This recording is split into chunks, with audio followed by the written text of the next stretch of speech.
Welcome to State Change. I'm Clay Douglas. Along with my co-host Nicolai Berardi, each week we bring you info you can use to improve your mental and physical states with plant medicine. It's the latest info backed by science. Okay, shall we start? Yes, sure. Feels a little weird, actually. Actually, yes, but I mean, it was a very spontaneous idea to do it, so let's dive into it. Okay, so we've got our cameras live, we have our audio live, and welcome to State Change. This is our first episode. I'm Clay. This is Nicolai. Nicolai. And the reason that we decided that we would start with a podcast for State Change is that everyone often finds themselves in a state that they want to change. And there are many ways to do that. We're going to focus on plant medicine, and we're going to focus on providing you with actionable, evidence-based approaches to change your state. A lot of people are doing it today. They've been doing it forever, but never with the amount of evidence and proof to really guide that decision that's now available. Yeah. So our job is to help you make the best decision that you can to change your state from where you are to where you want to be. And I think we can give a little background on each of us and why we're two people who may have something to share. And I think we can kind of start with our personal stories, and then we'll start to focus on information that you can use. Yeah, perfect. Shall I go first? Please. Yes. Yeah. So my name is Nicolai Berardi. I am from a background a medical doctor. I studied medicine in Zurich and started my career very traditionally in a hospital where I worked for almost 2 years, where I then realized that the hospital world was not for me. It was different reasons. One of it was a big driver why I didn't like it there was that I just couldn't handle the lack of innovation in the hospitals. So I'm from a background, somebody who really wants to innovate all the time. I founded my first online shop during med school together with my colleague, Lucas, and it was always one of my interests to innovate in the medical field. And the big hospitals often had that role for the past couple of years, but nowadays a lot of innovation comes from the outside, from the private companies, basically. So I decided to leave the hospital and went to HSG to do my MBA there, which was also very interesting for me because it gave me a new perspective on medicine, and I then learned also the economics, basically, of the health system. And this combination of the world in hospital and then what I've learned at the HSG made me realize that I think the problems I had in the hospital were not just the hospital. It was great. I learned a lot, and it was not the hospital's fault, but really that our healthcare system is kind of broken. So we have the wrong incentives, in my opinion. We as doctors try to treat diseases and don't really focus on the health or keep people healthy. And then I decided, first of all, that I started my own practice, which I run now, which we will probably get into in more detail later. But in my practice, I really wanted to focus on preventive care and also plant-based medicine. And why plant-based medicine? I think that it's very important to understand, like, basically what's the difference between mainstream medicine and plant-based medicine. Mainstream medicine came out during the time of industrialization, so where there was a need to mass produce certain substances to treat people. And this industrialization required that you took one molecule and could mass produce this, which was totally different than how medicine was done more than 2,000 years before, which was you take a plant, you make an extract, be it with alcohol or oil-based or whatever, and you use this extract for treating different diseases or different symptoms. And the difference is that with a plant-based medicine, it's always what we call a full spectrum or a mixture of different ingredients. So it's not just one molecule that's active, it's actually a mixture of different molecules. And the industrialization then just took out one of these molecules and mass produced them basically to give to patients. And that worked great. For the past 200 years, the pharmaceutical industry, I think, made a lot of good things for our society. We developed antibiotics, we developed a lot of treatments that worked. But when you step back a little bit and say, hey, for preventive care or for the issues that people have, also chronic issues, sometimes these single molecular drugs are maybe just too narrow. And whenever people try to focus on that and try to treat themselves with these single molecular drugs, they often say it's either not working or just have too many side effects. And they are often also looking for alternatives because they don't want to treat something with something too potent. So that's why I focused then on plant medicine. My grandfather was also a psychiatrist who was also very interested in this area. So it came very natural for me. And then by luck or by chance, there was the change of law in Switzerland regarding medical cannabis, which then became one of my main interests. Next to that, I still do visits in a prison, in a prison here in the canton of Zurich, where I also am responsible for the inmates, let's say, for the medical side for them. And I'm also a visiting doctor for a hospice, so I try to really be in different areas of the medicine world and bring these expertise then in these different areas. And yeah, other than that, I live here in Switzerland, in a little bit more on the countryside, not in the big cities. I grew up there, and I think the big city life was never for me. I lived in Zurich for more than 6 years during med school, but afterwards moved back out. And we actually met, I think, by chance, right? It was a project around medical cannabis where I then run into you, and it was very interesting because of your background in AI and technology. And I think that's also one of the reasons why we started this podcast, because we really want to bring these two fields together, and we'll see how and why I think these two areas, big data, AI, and plant medicine, really are a good fit. Yeah. Yeah, it was a really interesting time when we first met, because we were hosting an event to help people learn about medical cannabis. As you mentioned, the law changed here in Switzerland in 2022, August 1st, 2022.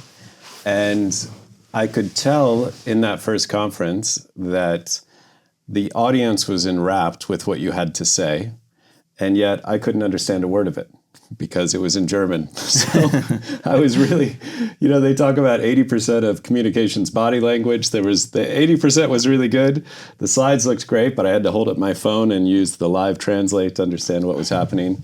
And what you were giving to people in that conference, and then with so many of your patients, I think before and after, is a way to understand from a scientific basis with evidence. And science is really about trying things and learning, right? It's about running experiments, learning, and then getting smarter and standing on the shoulders of what you've learned. So many people who came hadn't really known about the effectiveness of cannabis and what it can do and why and how it works on different systems within the body. And I think that the reaction afterwards from the people definitely confirmed the 80% that I could get in the presentation. So that kicked off, I think, our relationship and our friendship now, and we've had many conversations about that. And I've spoken with many of your patients who've just had a fantastic time talking with you and learning from you. So we thought, how about we make that something that's available to everyone in the world? As they go on a journey of figuring out, how can I be healthier? How can I, start from a position where I'm not healthy and then get healthier? And then if I'm, let's say, relatively healthy, what can I do to enhance myself further? And these are the state changes that we're here to talk about and that we'll talk about on each episode.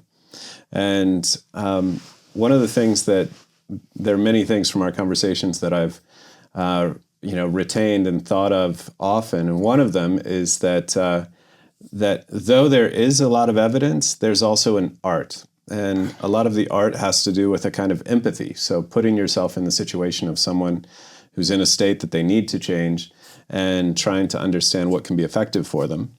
And I think if we look at mainstream medicine, if we look at the pharmaceutical-driven world, as you mentioned, incredible positive impact there.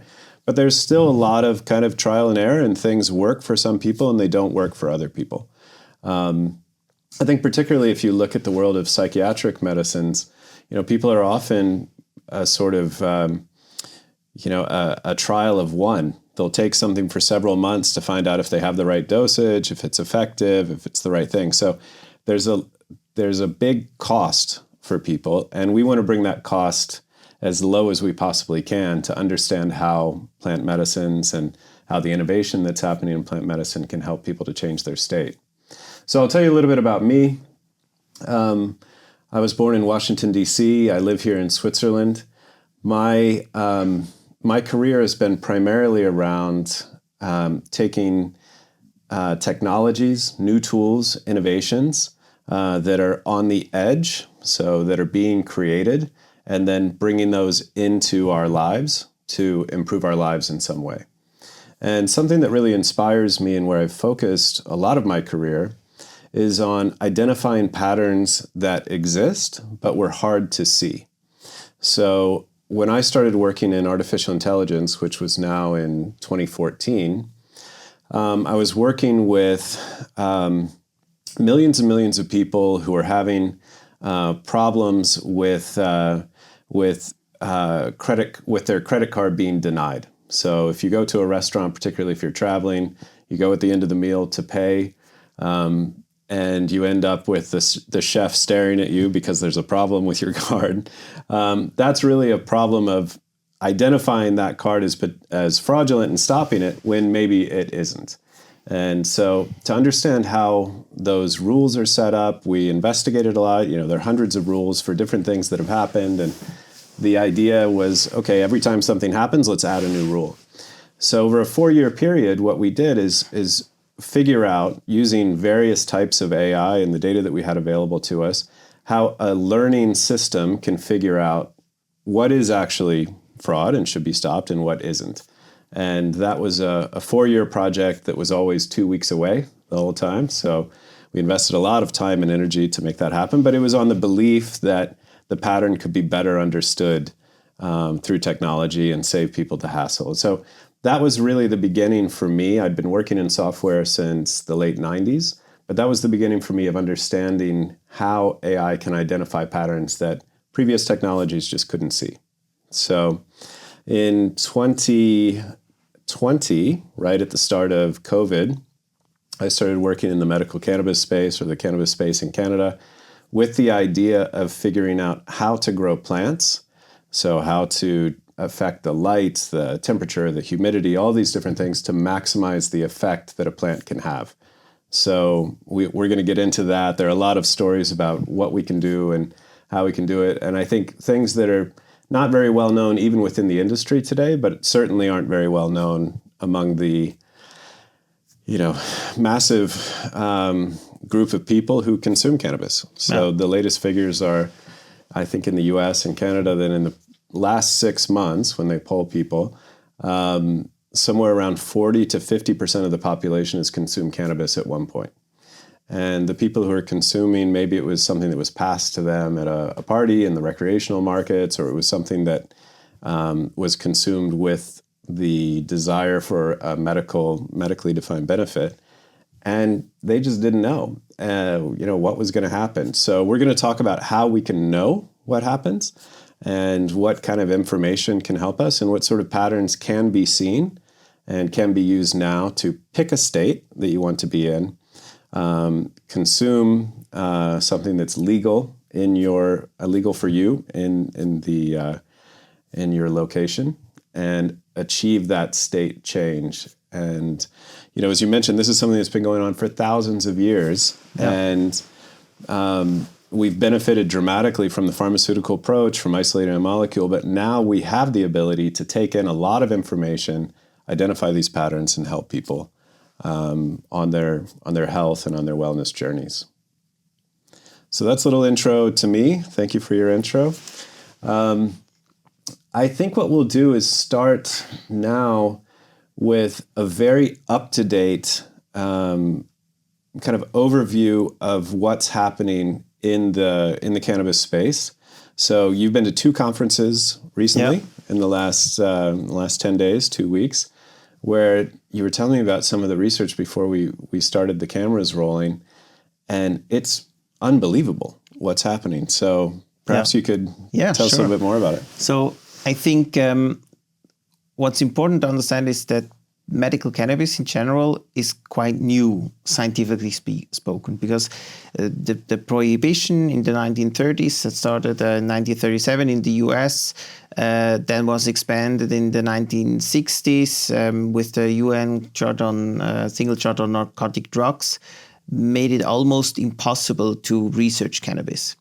And there was a saying amongst scientists, you can get cannabis anywhere, just not for research. So you can buy it everywhere, all the countries. So the prohibition never worked. I think that's we can take for a fact. Cannabis survived this prohibition and the war on drugs, but it was just illegal to research it. And that changed then in the 1990s, 1996, where there was the first discovery of the endocannabinoid system. So before, people thought that cannabis plant, there were originally 3 different strains, cannabis sativa, cannabis indica, and cannabis ruderalis, that they were the only ones who were able to produce cannabinoids, of which THC and CBD are the 2 most known ones. But then there was the discovery that, hey, it's not just the cannabis plant that produces cannabinoids, but basically every living thing on the planet. It was actually discovered in a pig brain. So they analyzed the pig brain and they found that pig brains have receptors where the cannabinoids, the different ones, can dock onto and create a reaction in the body. Not only that, they have the receptor to receive cannabinoids, but they also produce cannabinoids. So now, almost 30 years later, we know that all plants or mammals or also bacteria, that they produce cannabinoids, and these cannabinoids basically act in a similar way like a hormone does. So it helps to regulate the body different functions. In the case of human beings, we know the 2 most well-researched cannabinoids that our body produces is anandamide and 2-AG. So it's not just THC and CBD. We know now more than 100 different cannabinoids and discover more and more each day almost. And the 2 cannabinoids that our body produces, anandamide and 2-AG, they play an important role in regulating different body functions. So the body regulates, for example, the temperature, heart rate, intraocular pressure, so the pressure that you have within your eye, appetite, sleep, pain perception, also cell migration, and different things are being either upregulated or downregulated by your own cannabinoid system. And that was discovered in the 1996, and since then we know more and more about these endocannabinoid systems that we have. For example, one example that was also mentioned during the conference is the discovery of anandamide, so the first endocannabinoid, was actually due to luck or just a genetic mutation, because there was this one patient, she was a female, and she could not feel pain. That was her. So she never experienced pain in her life. She could do surgery on her. They could do surgery on her without receiving pain, and she was always happy.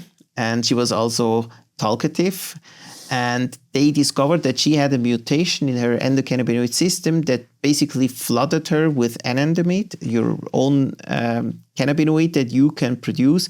And so basically she was always kind of high with her own cannabinoids. And wow. They discovered that there is a gene who triggers that. She just doesn't stop producing that. And so in the beginning, they thought there were only two receptors, CB1 and CB2 receptors. And during the conference, it was made clear that now that research can start to pick up, and you will see that also in publications, peer-reviewed publications. For example, there are platforms like PubMed, where you can see all the research being done in cannabinoids since the first legalization in California, I think it was around 2000, right? So a couple of years after discovery of the endocannabinoid system, that the research is starting to pick back up. And they, first of all, said it's way more complicated than the just THC, CBD, and the two cannabinoids that we as humans have. But now we know that also cats, dogs, other plants, bacteria produce cannabinoids. And we have way more receptors than we thought. So it's not just the two. We now know more than around 10 different receptors. And also that it goes even a step further. So one of the most amazing things I think that I heard during this conference was that they discovered the link between the microbiome and your psyche. So we know from research about the microbiome being the bacteria that live in your intestine. A lot of people maybe never heard about that, but in our body live more cells, foreign cells, that you have your own cells. So you have more bacteria cells in you than you have of your own body. So you're basically a carrier or a vehicle for bacteria. And we know for a fact through different scientific studies that these bacteria that live in you or create a symbiotic partnership with you can actually influence your health. So we know, for example, there was a famous study where they took obese people and people that were of normal weight, and they exchanged the bacteria. It's quite crazy how you do it. It's maybe for some people who are not like from medical professionals sounds a little bit disgusting, but you basically take out the stool of one person and put it into the other person and vice versa. And they discovered that if you take stools from the obese people, put it into skinny people, that the skinny people will gain weight. So just by what kind of bacteria you have in your intestine influences if you lose weight or not. We also know that different microbiomes can influence your level of anxiety, for example, or depression. In depressed people, we see that there's a change in microbiome. But we never could understand how can these bacteria actually make you anxious, or how can they make you feel depressed. And what they showed during the conference was that it's actually the cannabinoids that these bacteria produce that then interact with your endocannabinoid system. So the bacteria release cannabinoids and they interact with your endocannabinoid system and can create this state change for the better or for the worse.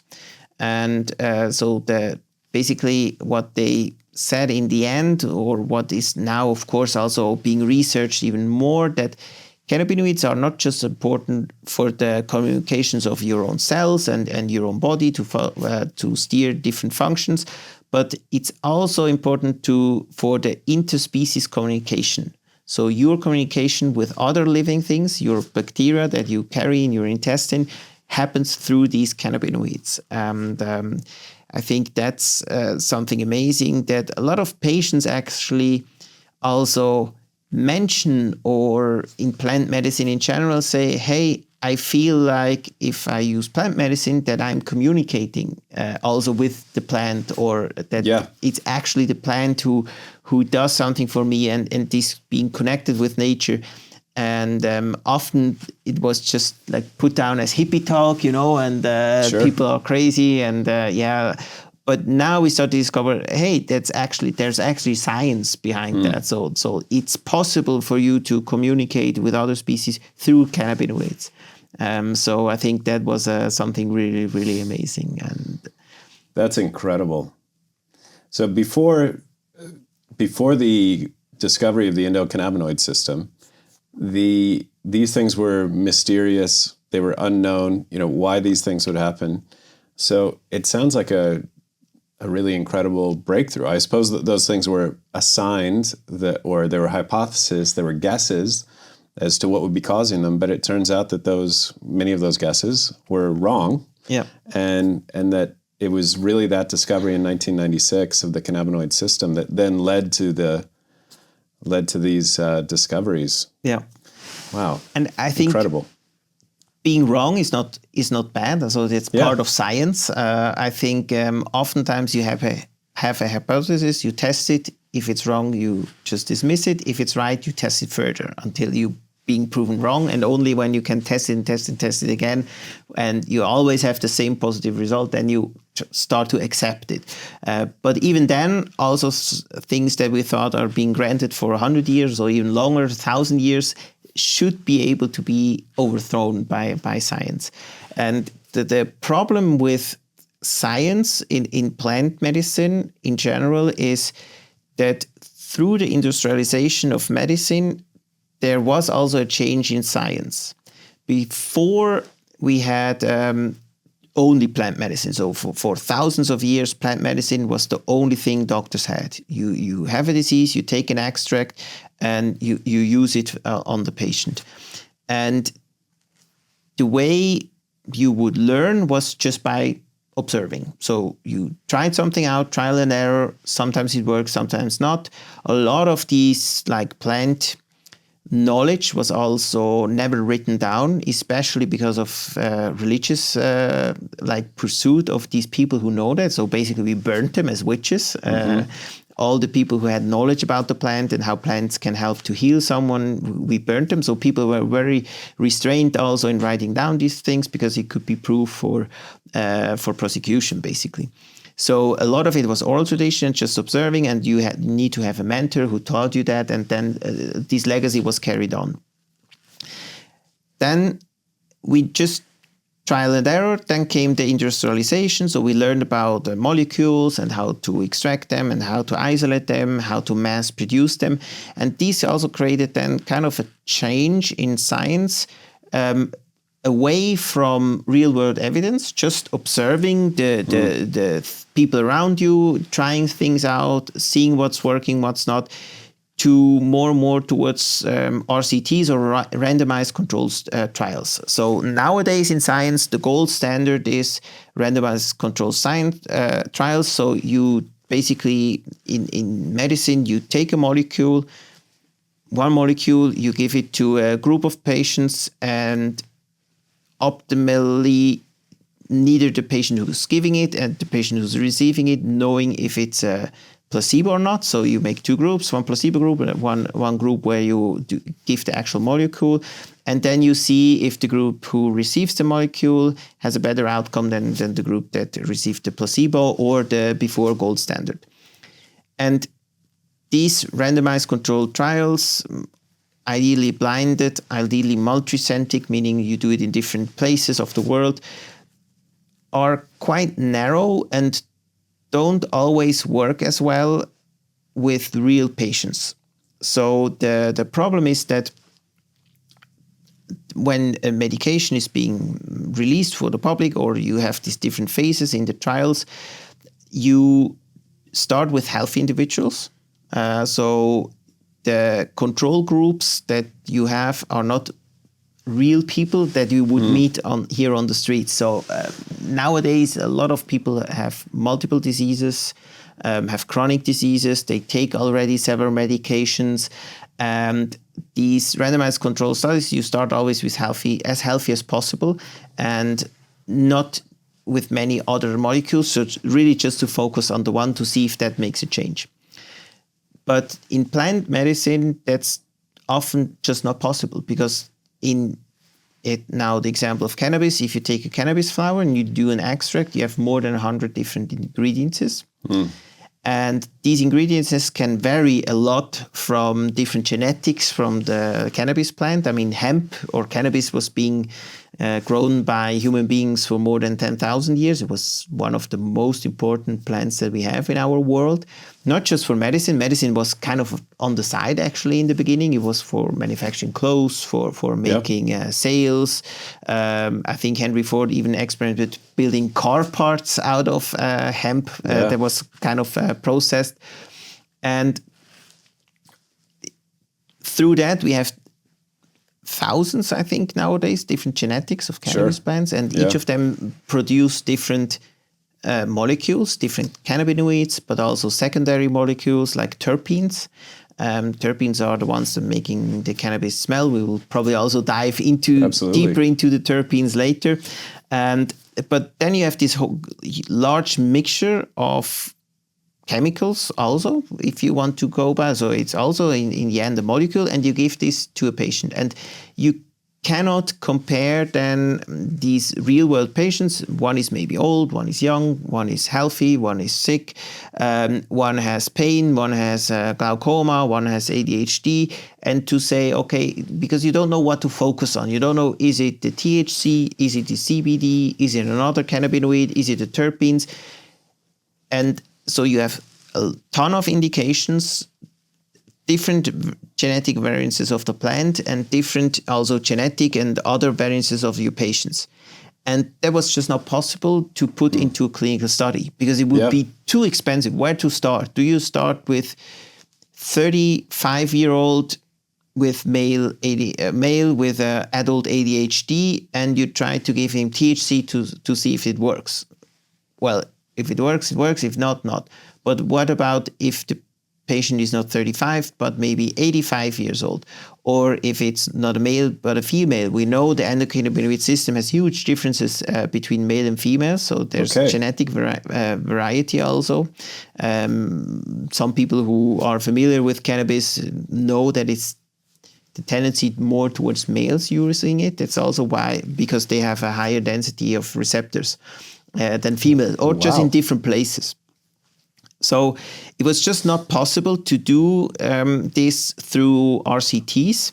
And that was also mentioned often during this conference, that RCTs, of course, still are the gold standard in nowadays science. But with plant medicine and cannabis medicine, it's going to be very, very hard to capture, the whole spectrum of different treatment options that we can do. And that's also why it was so interesting to meet you, because for you, I think it was totally logical to say, hey, it's a data issue. We have too much data. We have tons of difference of patients. You have a plant that can have many varieties, genetic varieties, different molecules.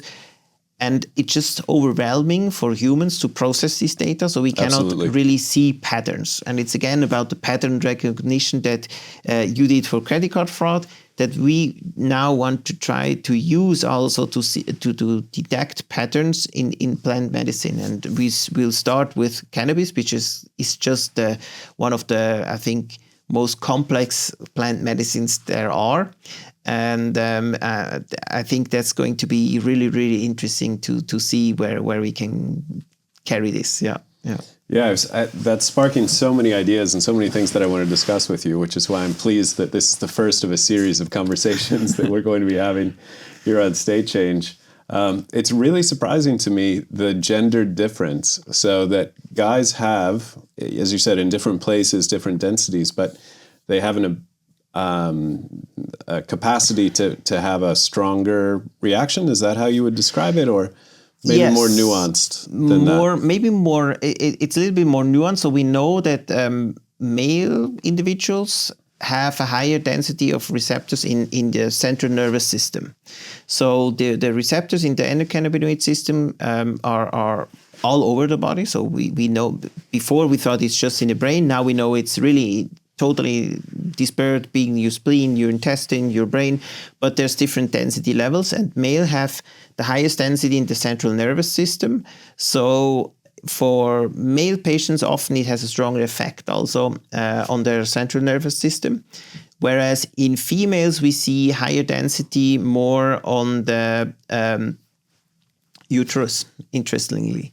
So the reproductive organs have a higher density in females. And that's just a small example how cannabis can have a different effects on females and males, because if the receptors are totally different places and they affect different cells, they will have different reactions. Fascinating. And there's now, because of that discovery, there's now actually, that was also mentioned during one of the conferences, that they are now trying to make a medication, very traditional pathway. So they go through RCTs, randomized control studies, and they will try to bring out cannabis medication for endometriosis. So endometriosis is a disease where females have uterine cells that are not within the uterus, but they are just in different places in your abdomen most of the time.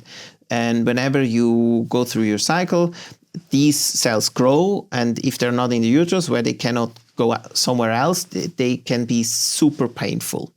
And because we know that the density of cannabinoid receptors is so high in the uterine tissue, generally not just the uterus, but the tissue itself, they are hoping that through cannabinoid medications, they can reduce the pain and also reduce the growth of these cells during the cycle.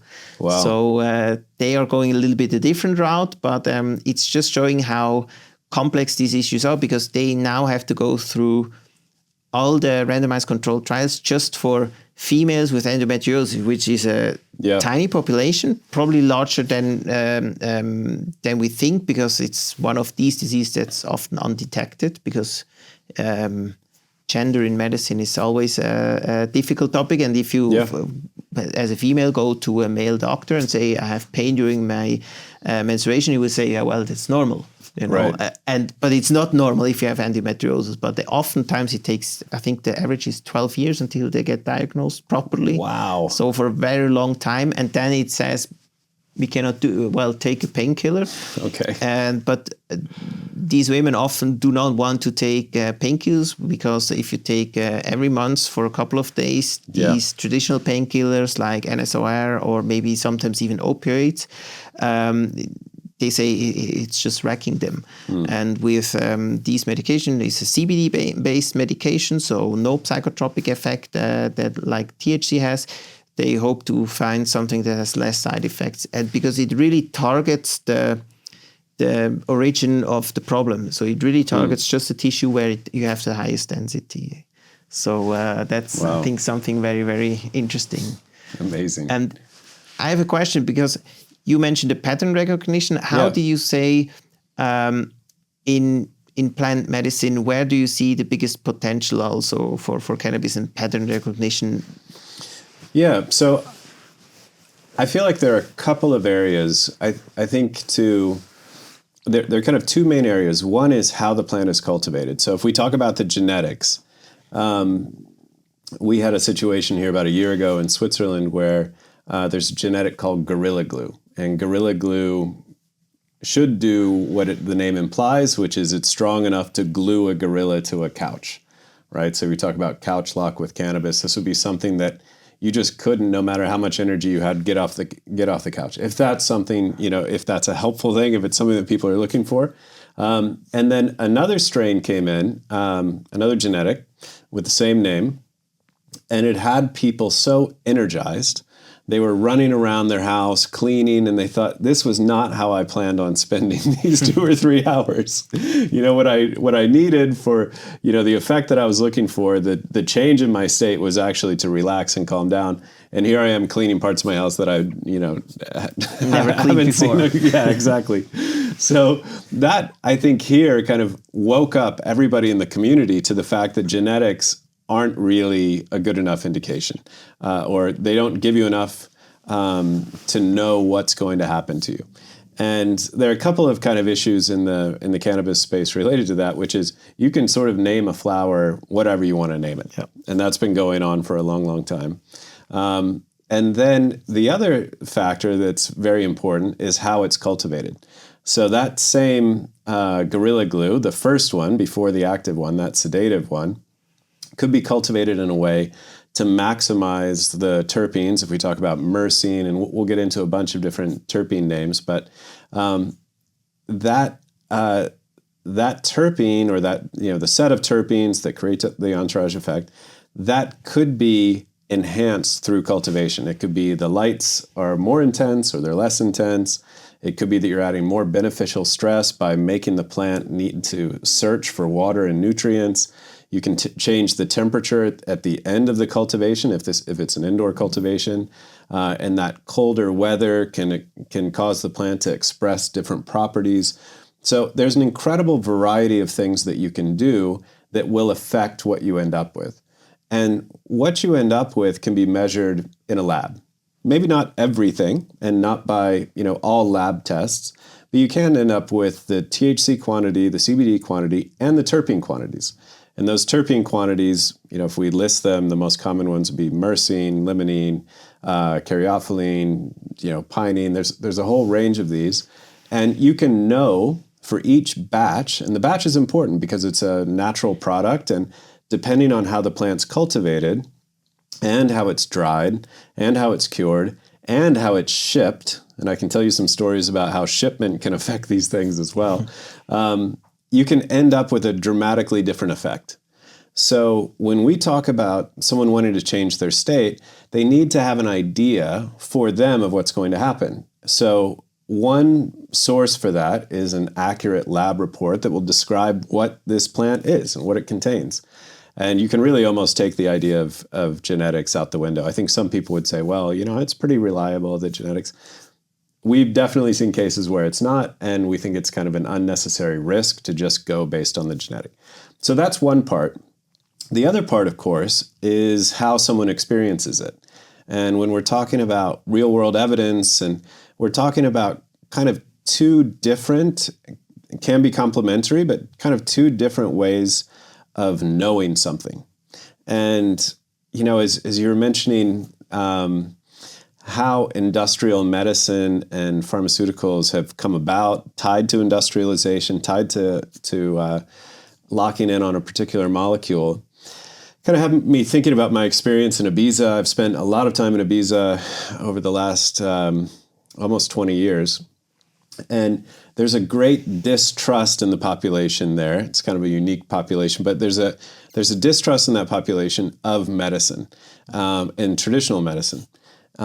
What's now become traditional medicine. What was traditional before this process is, of course, what we're talking about. And I think a lot of that stems from a sense that people have that's in the population that science is saying this is how it is, and if science is wrong or it gives you the wrong thing, then its authority that it claims is challenged. It shouldn't be respected. It's kind of saying I'm more of an authority, I'm more reliable than I am. And I think it's really interesting, and I think it's a great perspective that you shared to say, well, actually science is about what is our best guess now, and then let's keep challenging it. It's actually quite like a rebellious core energy, I would say, to science. And it's in science in general, but also in medicine.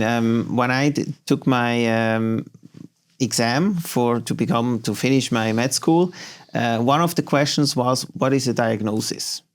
Oh. So you don't need to study medicine for that. So what is a diagnosis? So, okay, let me see if I can pass this. You probably can test better than anyone. Well, I don't know that I can. So what I'm picturing is, I'm trying to identify a problem state that I have. I'm trying to identify okay, this is the thing that's happening that I don't want, right? If I'm diagnosing a disease, this is the thing that I don't want. And then would a diagnosis contain some kind of idea of why that happened, or would it just be this is it? So cancer is a diagnosis, there's a presence of cancer. Yeah, exactly. So if you read your doctor's report and it says depression, that's a diagnosis. Or if it reads ADHD, or if it reads chronic lumbar spinal pain, so that's a diagnosis. So what's the definition of the word diagnosis? So would it be that if I'm diagnosing, that I've observed in someone, I've seen in someone signs of these things. So depression, low mood for over 2 weeks, that this would be like a criteria. And based on observing these things or thing, I can then say that is the diagnosis. No? Yes, more or less. No, I was struggling also. No, but it's very good. Nicolai's being nice. A lot of people think, diagnosis, it's an absolute truth. So being say, hey, you have the diagnosis of depression, so that's the truth. But what diagnosis actually means is what's the most probable cause, and it's about probability, which is very important in AI also. So absolutely, nothing is 100%. Yep. what's the most probable cause that explains all your symptoms or your way why you don't feel the way, why you are not healthy. We could also go into the definition of health. That's also very, very interesting. That would fill another whole podcast. What does it mean to be healthy? But it's about what's the most probable cause based on the observations you took, being your symptoms, your lab work, the images that you took, MRI, CT. What's the most probable cause that explains all the findings that we have? And it's about probability. And so it's never black and white, and every diagnosis can be wrong and can be overturned if you have more evidence that maybe steers you in a different direction. Interesting. I think that's something that a lot of people forget, and I also forgot during 6 years of med school, because you kind of grow up, I have to diagnose, and then once you have this stamp, and patients know this can be very painful. If you receive the stamp, let's say a famous example is fibromyalgia, which is kind of a chronic pain of trigger points in your body. And these patients often go through years and years of symptoms and through different doctors. And then when they have the diagnosis of fibromyalgia, you get treated in a certain way. If you have the diagnosis panic attacks, you get treated in a certain way.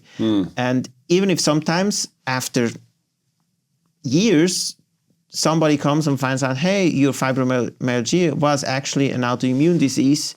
We just didn't have all the information yet. So science often needs time to also discover a lot of things. So often we have the diagnosis before we have even the scientific explanation. A popular example nowadays is ADHD is a diagnosis.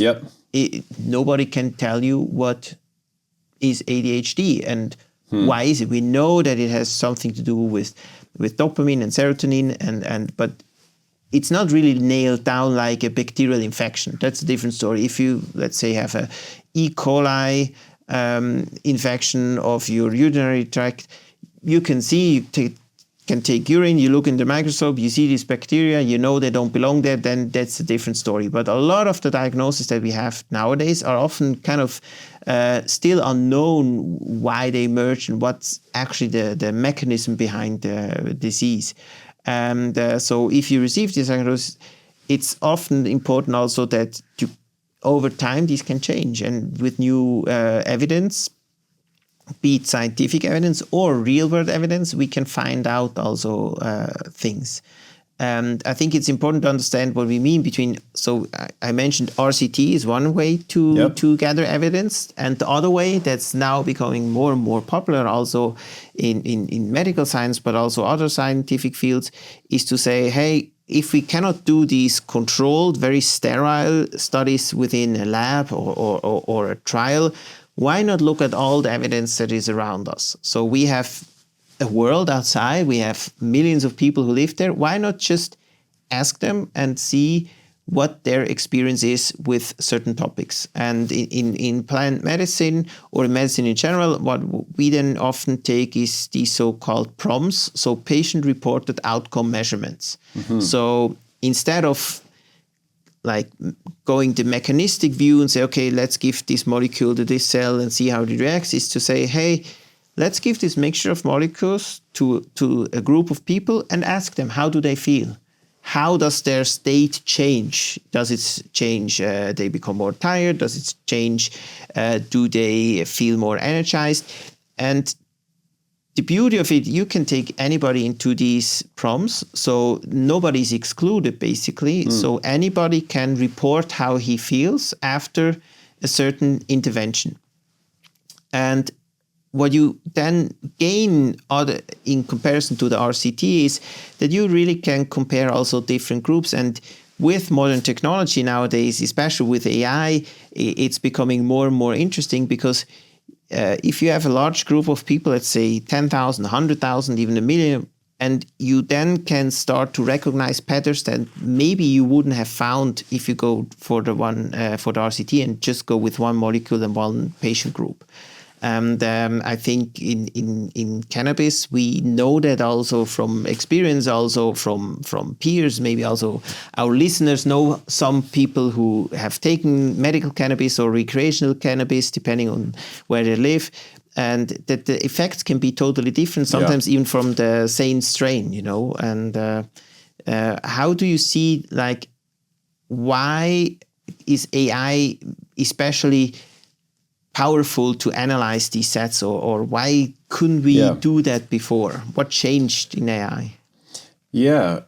So I would say that it's dramatically reducing the cost of this process. And this is a process of saying, okay, how do we get real world evidence from someone? How do we record this information? So if I think I'm coming to you as my doctor, as a patient, you know, the time that we have together is very limited. And, you know, if I think throughout my life of like, when I would go to for a consultation with the doctor, there would be a series of questions, and my memory is just not that good. So there's a lot of information that the person making the diagnosis, the person figuring out the probability of what's going on, would find very useful.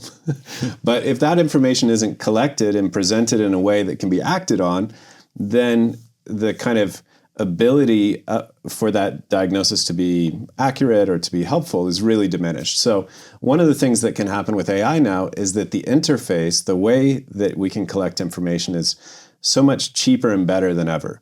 And just 2 days ago, OpenAI released a new version of their AI called GPT 4.5.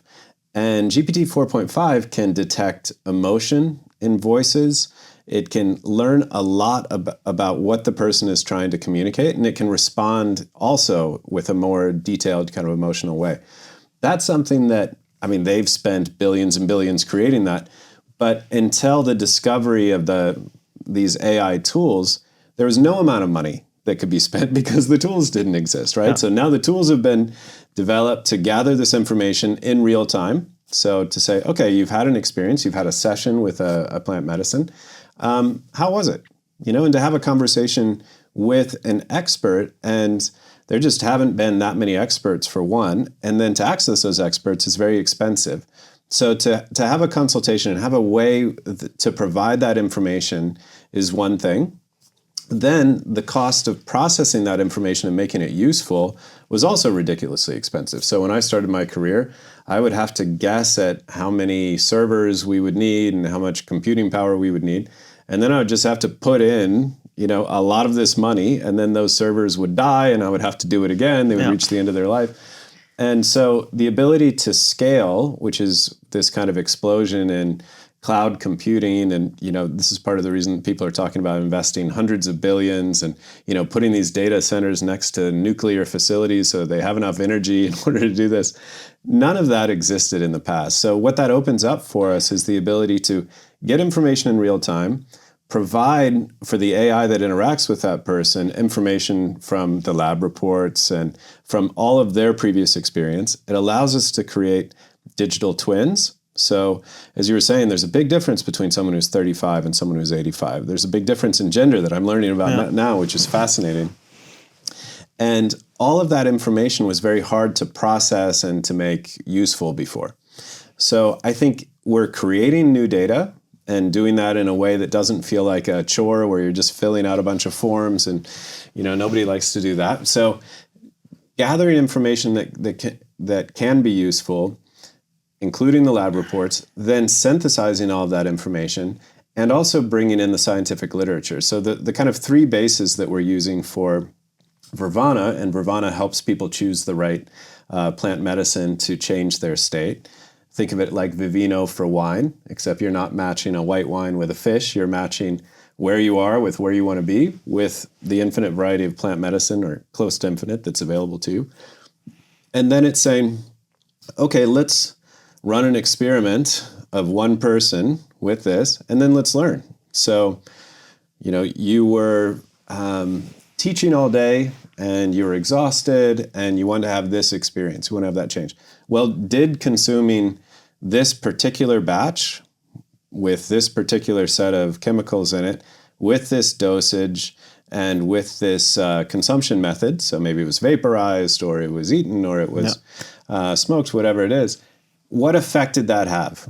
So if I was at a 5, did I go up to an 8, or did I go down to a 1? Did it make things worse, which is very possible to have happen.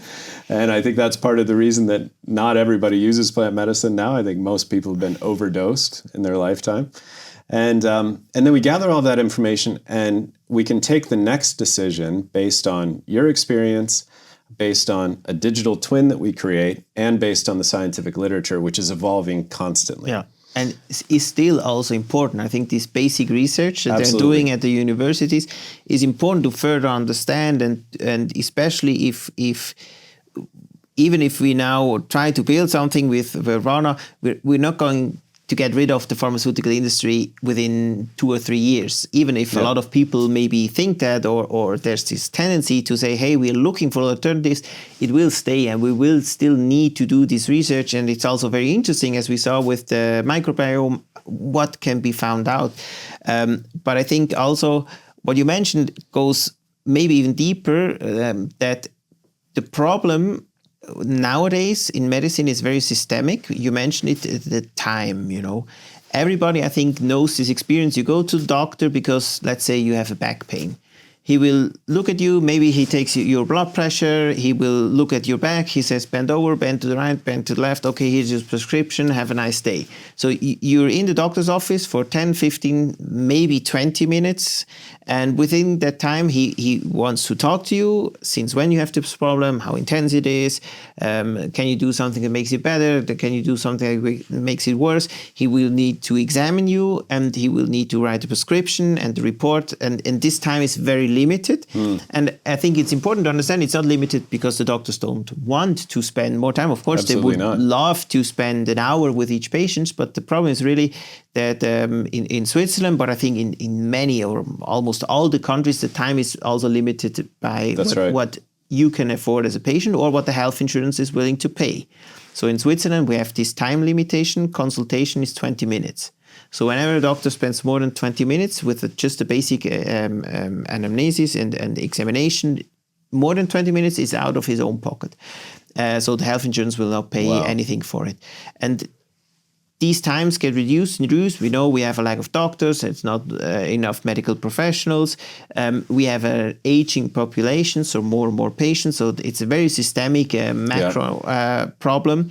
And the time spent between the patient and the doctors gets shorter and shorter and shorter. And more information is available nowadays through stuff like wearables. Everybody or a lot of people have Apple Watches that can do an ECG. There are these smart rings that you can wear who track sleep patterns. So more and more data is available, and the time that the doctor can spend on it becomes shorter and shorter. And I think that's where these models become very interesting, because they can handle these unsorted large amounts of data. That's also important. It can be just thrown everything into one basket, and it can sort through it, can decide what's important, what's not, and can condense it into a form that then is digestible for the patient to understand, but also for the doctor. So I think it's not yet there that AI or these tools will replace the doctor, but it can become a really powerful tool for them to use. So imagine your patient comes in and instead of listening to his whole life story, which often is also very hard for patients when they are in the doctor's office to focus on what they want to say. So often once you leave the office, I forgot to mention this, I forgot to mention that. So imagine you can go there, and then through the help of AI, you already have a report that says, hey, since the last appointment, which was, let's say, 3 months ago, he had 10 episodes of heavy back pain, especially when he was in his car. We detected through his wearables that these also had a negative impact on his blood pressure. Whenever he took the ibuprofen or tramadol to kind of reduce the symptoms, it made him eat less the next day. When he tried with a cannabis extract, it seemed not to affect the appetite, rather maybe even increase the appetite. So you can kind of decide on in which form you want to have it, and then it's very presentable and easy digestible, and you can discuss it together with your patient and then decide on what are the next steps. And I think that's something how, in my opinion, in the future, it's not that doctors will or AI will replace doctors, but doctors who use AI will replace doctors who don't. Because medicine often is about handling large amounts of data in a very limited time. And speaking of time, we're going to take a brief break and we'll be right back. Yes.